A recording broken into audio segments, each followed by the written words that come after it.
This is breaking news and we're giving it to you as we get it. The body of a young woman is recovered from a brook in the countryside just outside Ipswich. The inquiry went from 0 to 60 in such a short period of time. The residential area felt as though it was in lockdown. If I sat there worrying about the danger every day, I wouldn't be going out to work. I wouldn't be earning my money. The general opinion was that we were dealing with a serial killer. The series of brutal murders committed by Steven Wright were crimes that shook Britain.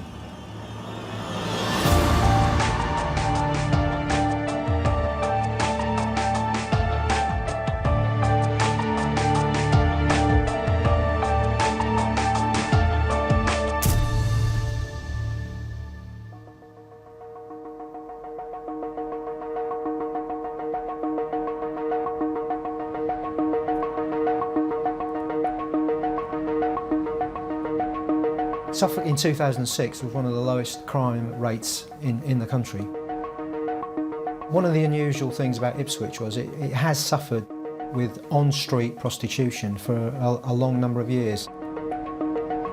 There's always been prostitution in Ipswich, going back to the 1960s. Initially it started off around the port area and then it moved to a more sort of commercial area, and then later on and more recently it moved into a residential area. It wouldn't go so far as to say a blind eye was turned, but it wasn't one of the priorities of the town itself, although obviously from time to time residents did become fed up of having the girls on the streets and the problems that was causing for residents and their wives and daughters when they were going about their daily business. Women couldn't go out for fear of being accosted by curb crawlers. So for many years their lives were blighted. In 2006, around 30 to 40 women in Ipswich are regularly resorting to prostitution as a way of earning money, primarily to fund their drug habits. I was kind of bullied as a teenager in school and was placed in local authority care at 14. There were no boundaries and no consequences for my actions being in care. You know, obviously there's no one to discipline me and punish me. So yeah, I could pretty much do what I wanted when I wanted, really. I was kind of experimenting with cannabis. I tried heroin and cocaine as well, other things, you know, was drinking. Jade's experimentation with drugs soon turns into an addiction, and she finds herself increasingly in need of money. And as a last resort, she turns to prostitution. I was using drugs in the first place to block how I was thinking and feeling, you know. I was working on the streets because I tried stealing. I was rubbish at that. The easiest thing I had was my body. It was my choice. It's emotional. You do feel degraded and used, you know, so like I was just using the heroin because it's a little bit stronger. You know, I've got my emotions from being a teenager and growing up, but now I've got all these emotions and feelings from sleeping with Tom, Dick and Harry and being disappointed with myself.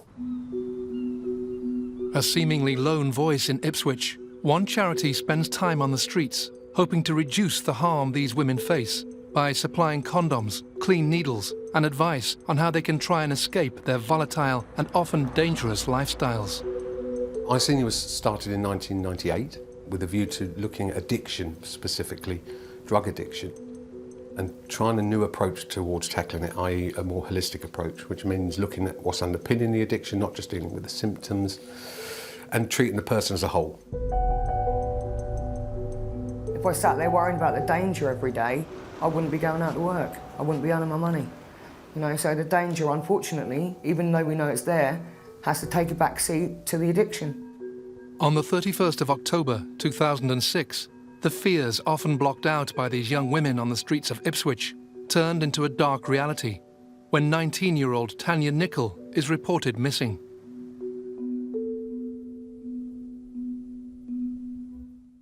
I became aware that there was a young woman who'd been reported missing in Ipswich. The young woman said she was going to go into town to see some friends, she was going to go on the bus, and she never turned up the next morning. Because Tanya was known to services, it was known that she'd gone missing quite quickly, and so that caused some questions to be asked and people to start to wonder what had happened to her. 19-year-old Tanya Nicol shared a home with her mother and younger brother. Her family tell the police that they have no idea that Tanya worked in the sex industry until she went missing. The officer trying to find Tanya found that she did arrive in town. Later on they found some CCTV from the area, and they found that Tanya was in the area of Hamford Road. And that was one of the last sort of sightings of her. That was 11 o'clock on the 30th of October. It became obvious within a couple of days that the police were very concerned about her. So at that point, we started trying to get on board in terms of printing posters, saying, have you seen her, to put in shop windows, and obviously try and sort of garner the public to come forward if they'd seen anything.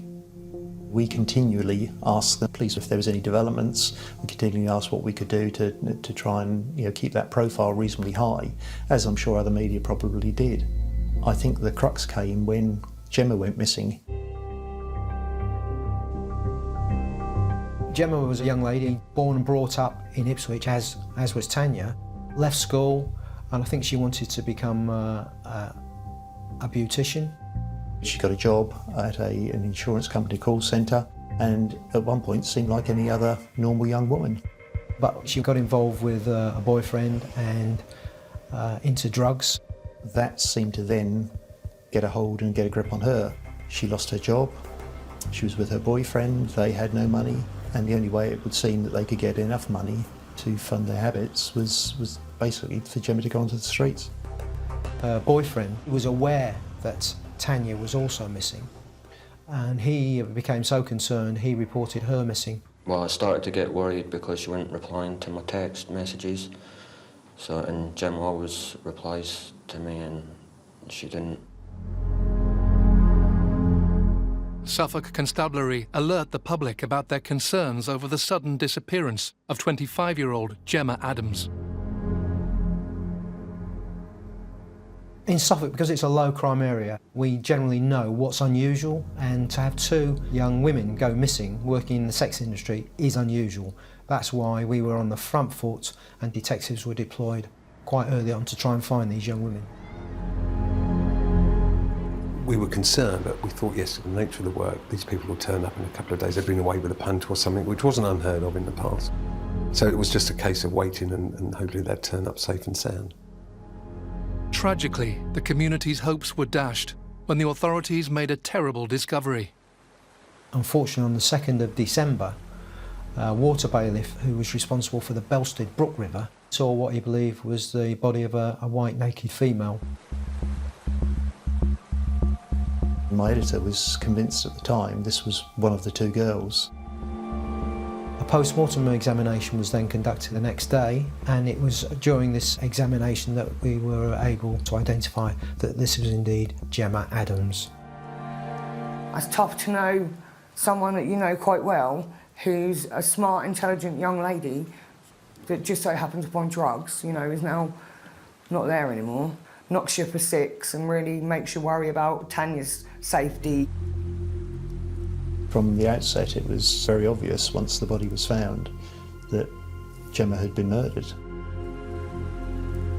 There is this growing fear now that having found one of the women's bodies, the thought was obviously going through everyone's mind that the likelihood was they may not be finding Tanya alive. When bodies are found in rivers, it's very difficult as an investigator to obtain evidence because water, by its very nature, does tend to destroy a lot of evidence. So you need to make sure you use the right sort of experts to get best advice and to, despite them being found in the water, to still try and obtain some evidence to identify who's responsible and how the victim has died. Her body had been deposited in a fast-flowing river for a number of weeks. The rate of flow of the river and the mere fact she'd been immersed in it meant there was virtually no possibility or potential for recovery of any evidence that might be helpful to the investigative team. Just 6 days after Gemma's body is found, police make yet another grim discovery. On the 8th of December, a dive team started to search the Brook River. On the side of the river going down towards the River Orwell, the body of another young woman was found. Discreetly shielded by a line of police officers in their vehicles, the body of a young woman is recovered from a brook in the countryside just outside Ipswich. We got a call to say that a body had been found, and police were down in a place called Cobdock, which is further downstream from the brook that Gemma was found in, and immediately you think it's Tanya. The body was taken out of the water, and it was when the body was taken back to the mortuary and examination started, we were able to identify this, unfortunately, was in fact Tanya Nicol. The town then started to become extraordinarily concerned about what was going on, and particularly females, because there was somebody out there who seemed to be abducting women and murdering them. We all had an addiction to feed and no way to do it. And this was starting to become out of control, and people were wondering where it would all end. During the winter of 2006, 2 young women who are working on the streets of Ipswich to fund their drug habits are found murdered and dumped in the same stretch of river in rural Suffolk.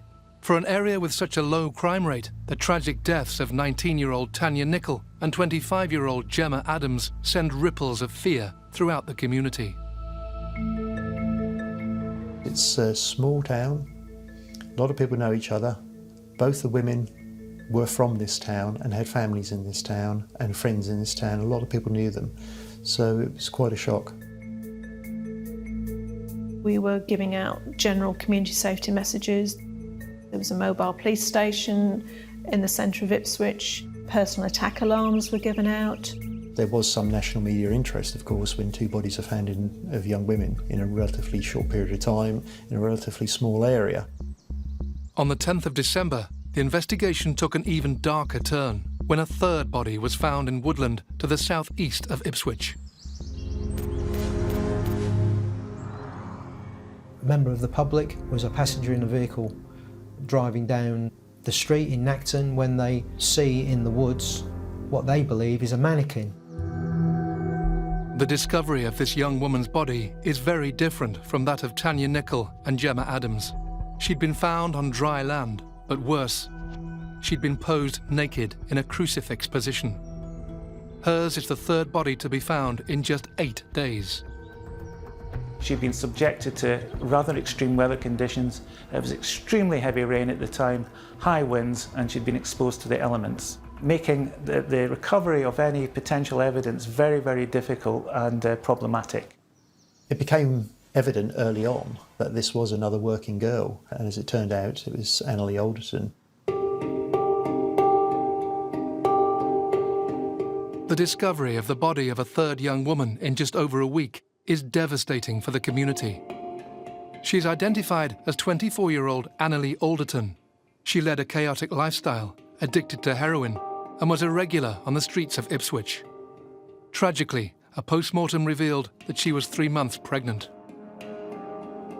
That's one that did emotionally hit me for 6, because this was a girl that, like, I grew up in a children's home with, you know, when I was a teenager.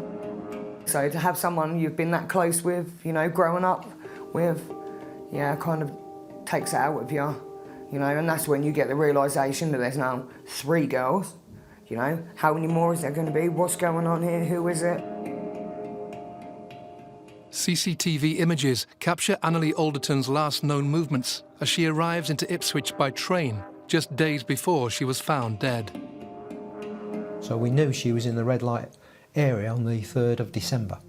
That night I remember speaking to other officers, and we were speculating, what are we in the middle of here, what's happening? I mean, we only have 7 murders on average a year. Now we've got 3 young women who are involved in the sex industry found dead. With 3 separate murder cases and Suffolk's biggest manhunt underway, the police are left with no option but to bring in help from other forces across the UK. Suffolk at that time had a force of about 1,300 officers, but we still needed more officers, because it's not just the detectives, it's all the other ancillary investigations one has to do. Can I just ask you if you've any of you know this girl? The house to house, the searching, the CCTV retrieval, staffing of the incident rooms. These investigations, even singly, take a huge amount of resources. The residential area felt as though it was in lockdown, to be honest. Nobody could really move without going past a police car. You could tell that there weren't as many people on the streets, particularly women, after nightfall, and there was this palpable feeling of anxiety and fear and concern over what might happen next. From that Sunday evening, satellite vans, reporters from all the various news organisations all started to arrive in Suffolk and started to camp out on the various cordons at Nacton. The media was still keen to speak to people who were going out on the streets to work and the girls that were going out there, obviously driven by their lifestyle, driven by the craving for drugs. And a few of the girls still carried on going out to work the streets. One young woman who works on the streets and goes by the name of Kelly gives an interview to a news reporter where she reveals the reasons why, despite the fact a killer is on the loose, she is so desperate for money that she can't stop working. Why have you decided to come out tonight? Because I need the money. I need the money, you know. Despite the dangers? Well, that has made me a bit wary about getting into cars. You just don't know, it could be anyone. This interview, when I saw it, was quite disturbing. It just showed in stark reality about how vulnerable these young women were, why they were doing it. They weren't doing it out of choice, they were doing it because of their circumstances, because they perhaps didn't have anywhere to live, they had got no money. We all had an addiction to feed and no way to do it.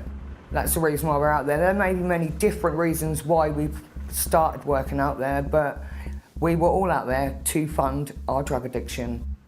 To try and help the women so that they didn't feel that they had to go out on the street, the drug and alcohol services were open in the evenings and at weekends. People were being fast-tracked into those services so that they could get methadone prescriptions rather than having to go out on the streets. The need was there, the girls were there, you know, danger or not. You know, of course you think about the danger and you wonder whether this is that the man that's like killing my friends. The teams I was supporting and managing were working really hard to try and protect the individuals, the women. And so when we heard that another person had gone missing, it was devastating. The latest young woman to disappear from the streets is 24-year-old Paula Clennell.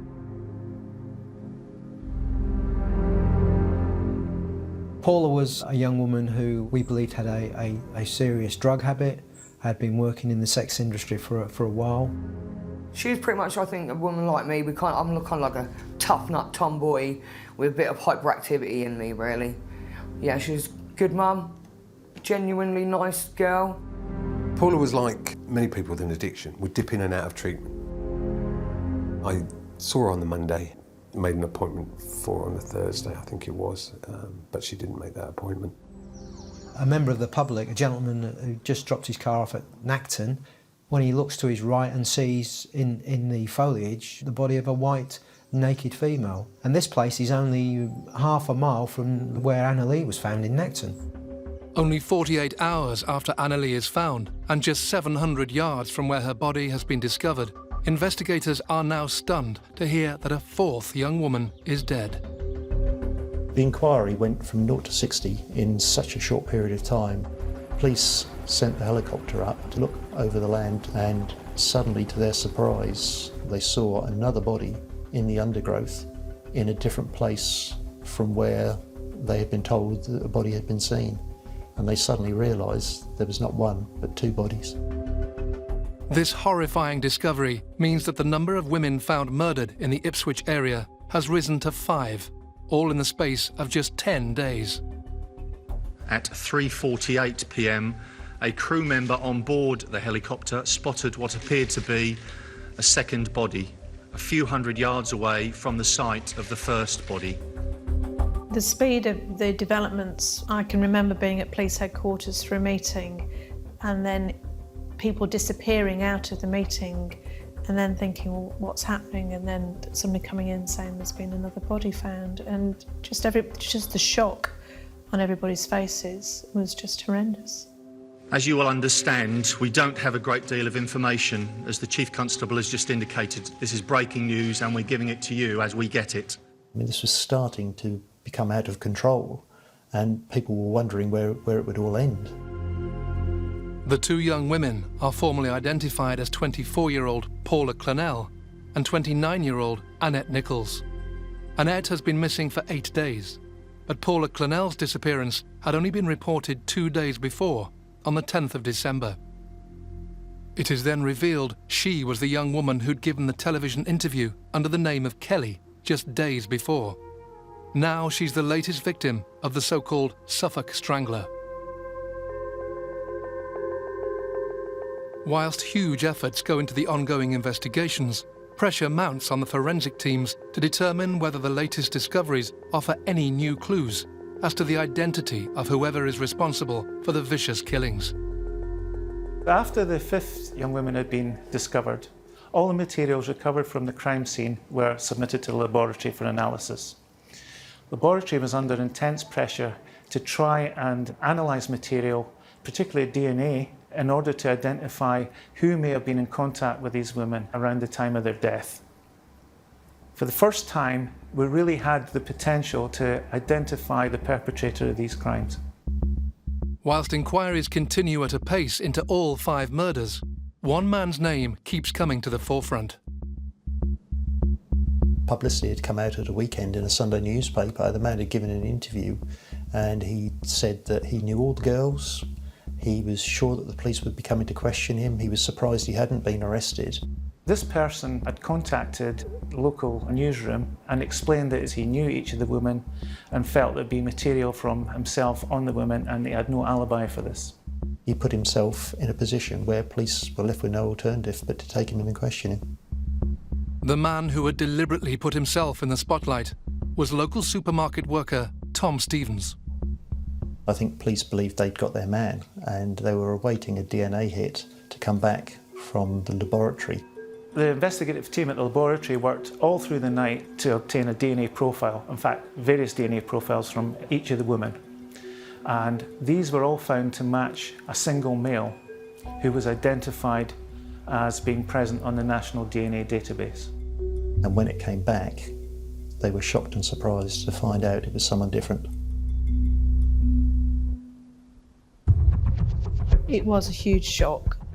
Clearly they trusted him and carried on seeing him. It was disgusting, you know, and awful to know that, like, that man touched me. During a 6-week period, 5 young, vulnerable women had been plucked from the streets of Ipswich under the cloak of darkness. They have been strangled, their bodies stripped and dumped in different locations in rural Suffolk. The 5th victim is named as 29-year-old Annette Nichols.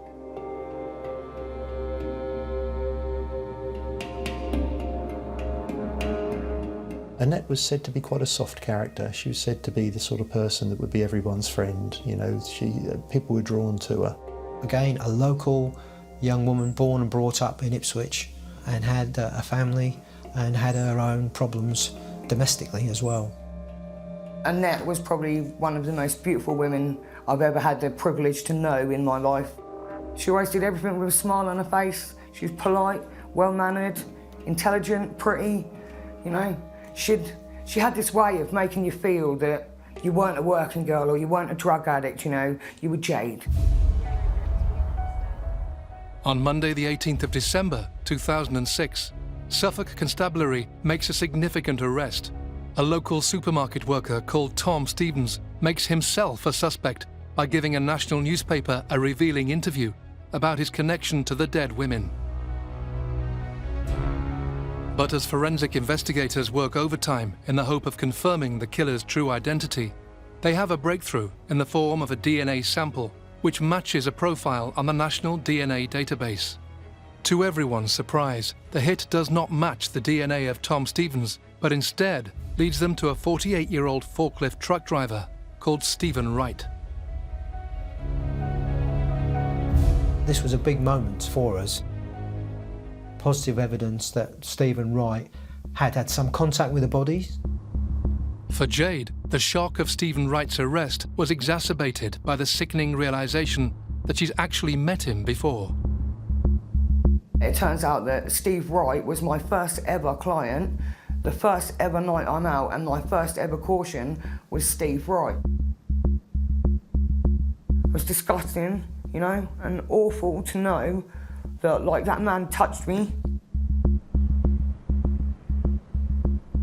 Just because somebody's DNA is on somebody's body, there may be an innocent explanation. One has to find these things out. So it was decided he would be made a suspect and he would be arrested on the 19th of December. Steve Wright arrived in the back of a police custody van, a panel on the side window hiding him from view. As detectives set about compiling a case against Steven Wright, the press clamour for more details about the alleged killer. Steve Wright was born into a military family. First job was in the catering industry, working in a pub or a hotel. He then subsequently went on to do various jobs, including working on cruise ships, and at one point worked on the QE2. He married twice. The first marriage didn't work out, and neither did the second marriage. He went into the pub trade and worked in pubs, ironically in the red light area in Norwich. He had a lot of interests, one of which was spending money. He couldn't hold on to money. It just went through his hands like water. He had gambling debts. At one point he was bankrupt, and in 2003 I think he was working in a Felixstowe bar, and he stole £80 from the till, and he was arrested, charged and convicted, and obviously his DNA was taken. It's discovered that Steven Wright had been living in a flat on London Road, right in the heart of Ipswich's red light district. When it was known that it was Steve Wright who lived in the residential area, who was well known to those individuals who he tragically murdered, it was a huge shock. Clearly they trusted him and carried on seeing him. He was taken to a police station in Suffolk where he was interviewed by specially trained officers with a solicitor present. We monitored these interviews. He was interviewed over a day and a half, nearly 2 days. And he managed to say no comment to all of the interviews. He made no statement whatsoever. We've got the last girl to go missing with your DNA and the one before with your DNA. Both on their naked bodies. How can that be? No comment. On the 21st of December 2006, nearly 3 weeks after the discovery of Gemma Adams, Steven Wright is charged with the murders of all 5 women. After Steve Wright was charged, ordinary members of the public might think that's the end of the matter then, but we then have to prepare for a trial. And with this investigation being so large, 5 murders, so many people involved, so many statements taken. I mean, in an example, there was over 6,000 statements taken, thousands and thousands of documents which all have to be looked through, assessed, and you have to decide what's going to be evidence and what isn't going to be evidence. Despite 13,000 calls made by the public, there were no apparent witnesses to any of the 5 disappearances from the streets. So detectives turned to the town's CCTV cameras and a staggering 11,000 hours worth of footage. What this revealed was that at 1:39 a.m. on October the 31st, an automatic number plate recognition camera captured Steven Wright's blue Ford Mondeo as it drove out of Ipswich along London Road. The camera also caught Steven Wright behind the wheel, wearing a reflective jacket. Detectives are sure that he was on his way to Copdock to hide the body of Tanya Nicol. A short time earlier, the same car was picked up on CCTV cruising the red light district. Footage also shows Tanya Nicol getting into a car that resembles a blue Ford Mondeo. On the 3rd of December, the same night 24-year-old Annalie Alderton was reported missing, the blue Ford Mondeo was seen again in the red light district near the football ground. In the early hours of the following day, Steven Wright's car is seen heading in the direction of Nacton, the very area where Annalie's body was later found. Along with the crucial CCTV footage, investigators also hope that forensic evidence could be the key to proving they had linked the right man to the gruesome killings. We were able to give the police a list of possible garments that may be sources for the fibres that were found in each of these women. These were taken back to the laboratory, and in fact matches were confirmed with a number of Steve Wright's garments. In particular, fake fur fibres made from modacrylic fibres matching fibres found on Annette Nichols's body were found in Steve Wright's car and on the inside sleeve of his high-vis jacket. In addition, whilst Steve Wright's car was being examined for the presence of any fibres, it was noticed that small flakes of blood were found from debris recovered from the back seat of his vehicle. This blood was found consequently to match the DNA profile of Paula Clennell. The detectives need to know whether or not the deaths of Tanya Nicol and Gemma Adams were related to the other 3 murders. The reason the decision was taken to examine the hair was that hair acts a bit like a mop, as it tends to retain and pick up trace evidence very easily.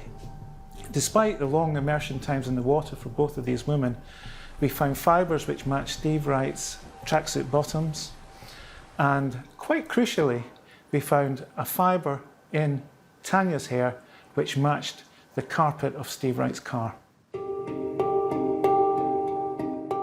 The trial begins at Ipswich Crown Court on the 14th of January 2008, where the full horror of Steven Wright's crimes are put to him, that he abducted the 5 young, vulnerable and trusting women, that he then strangled and stripped them before dumping their bodies in the Suffolk countryside. Steve Wright, to my surprise, did give evidence at the trial from the witness box. Basically, he said that he'd had consensual sex with 4 of the young women. He had been out using these young women as prostitutes, either in his car or at his home address. The prosecution were very clever because there was no one smoking gun piece of evidence. It was question after question after question were put to him about all these coincidences, about DNA links, about CCTV cameras seeing his car in various places where the girls had gone missing.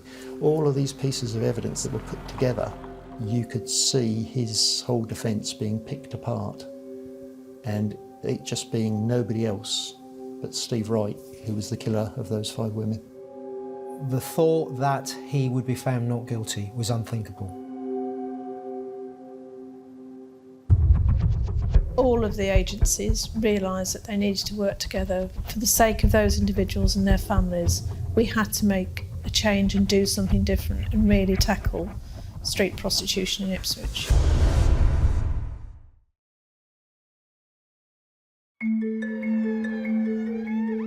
In the winter of 2006, the biggest manhunt ever undertaken by Suffolk Constabulary culminates in the trial of Steven Wright, charged with the murders of Tanya Nicol, Gemma Adams, Annalie Alderton, Paula Clennell and Annette Nichols. Undetected by police for almost 2 months, he stands accused of abusing the trust of these women as he cruised the streets of the red light district looking for his next victim. On the 21st of February 2008, after a 5.5-week trial, the jury reaches a verdict.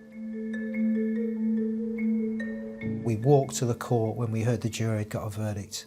The thought that he would be found not guilty was unthinkable, because when you bear in mind how big this investigation had been, had we got it wrong, the consequences would have been terrible for the Suffolk Constabulary, the community in Suffolk, most important, the families.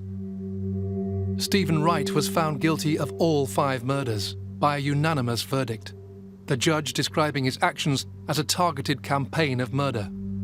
After the guilty verdicts, Steven Wright is given a whole life term, meaning he'll never be released from jail. It's quite odd when a big trial finishes, which has reached the national consciousness, because once it's finished and the verdict is brought in and the sentence is handed out, then all of a sudden everything's back to normal again. And the circus, for want of a better phrase, media-wise, moves on elsewhere, and locally, you're still here. As the dust settled on the case and Ipswich tried to return to normal, the police, the city council and other agencies started to look at what lessons could be learned from the tragic events of 2006. This was probably the biggest incident that had affected Ipswich, probably affected Suffolk. The reputation of the town and the county was at stake here. So what were we going to do to make sure this never happened again? And what were we going to do to bring back the reputation of the county and the town? If there's anything good that came out of this investigation, these terrible circumstances, it was that the constabulary with other agencies was then proactive in trying to make sure something like this never happened again. I think at the time there was a sea change in the way that people viewed women who worked on the streets and worked in the sex industry. Certainly in Ipswich, I think there was. At that time, I was the superintendent in charge of Ipswich, and I was given the task from the Joint Agency Strategic Group to look at ways in which we could remove prostitution from the streets of Ipswich. We set a strategy that had 5 years to achieve the aim of removing prostitution from Ipswich. It was clearly going to be a hugely challenging target. I'm not sure that anywhere else had done this in the UK, but we wanted to challenge the view that it went on everywhere, didn't happen in every town in England, so why should it continue to occur in Ipswich? All of the agencies realised that they needed to work together for the sake of those individuals and their families. We had to make a change and do something different and really tackle street prostitution in Ipswich so that we didn't let those women die in vain. The first task was to determine the number of women actively engaged in sex work throughout the city. Originally, it was thought there were dozens of girls working on the streets, but the police investigation reveals that there were more than 100. These women were incredibly vulnerable across all areas of their life, lived very chaotic lifestyles. We knew that by continually enforcing the law against the women who were working on the streets, that didn't work. So we needed to think very differently. Walking the streets, obviously you would get cautioned for soliciting. If you got a certain amount of cautions, you'd then get arrested and fined by the courts. But if I got a fine, you know, that's money I then have to go back out on the streets to earn, you know, and then I could probably get another caution, get another fine. That was what we now call a revolving door effect, so it was never really effective in dealing with the issue. We wanted to look at each individual woman and look at their needs. Clearly drug addiction was one of the big things, but equally things such as access to healthcare, access to education, access to housing, all of these things were relevant. Along with investing their resources into helping the women escape their chaotic lifestyles, the police decide to change their enforcement tactics by coming down heavily on the men who bought sex instead of prosecuting those who sold it.